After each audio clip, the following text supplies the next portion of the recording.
தலை ஓப்பன் ஆகிருக்குடா. வீட்டுல நீங்க ஏமா ஒன்னா இந்த ஜானா லோன் கட்டுற அறிவு இருக்கா இல்லையா? வாங்க சார் வாங்க. அங்க என் புருஷன் குடிச்சிட்டு குடிய கெடுக்கிறான். நீங்க கத்தி என் மானத்தை கெடுக்க வந்திருக்கீங்களோ? இங்க அவரு உன் புருஷன் குடிச்சிட்டு குடும்பத்தை கெடுக்கிறான் இல்ல எவன் குடும்பத்தையே இழுத்து போட்டு அடிக்கிறான். அதெல்லாம் நான் கேட்டேனா? இப்படி காசு எடுத்து வைக்கல மானத்தை கட்டி மாட்டோட்டு ஓட்டிடுவோம் பாத்துக்க. பொம்பளை வச்சலா அல்ல வந்துட்டு அங்கே வரிஞ்சு கட்டிக்கிட்டு. சார் கொஞ்சமாவது ஆபீசர் மாதிரி பேசுங்க. ஆமா நான் இந்த வேலைக்கு வந்த புதுசுல சஞ்சய் ராமசாமி மாதிரி ஆபீசரா தான் வந்தேன். என்னைக்கு அந்த பையன் உங்ககிட்ட கலெக்ஷனுக்கு என்ன அனுப்புனானோ அன்னைக்கு மறண்டி கட்சி சூர்யாவா லோன் காசு வாங்க நீ கத்துற, லோன் காசு வாங்க போனா அவன் கத்துறான். ரெண்டு பேருக்கு நடுவுக்கு நான் பைத்தியம் மாதிரி சுத்துறேன்.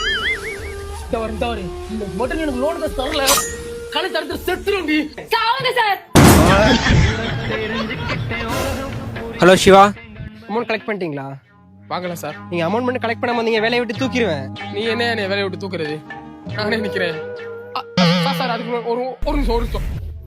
நீ சரியான ஆம்பளையா இருந்தா அந்த பொம்பளை நீ காசு வாங்கிடுறா.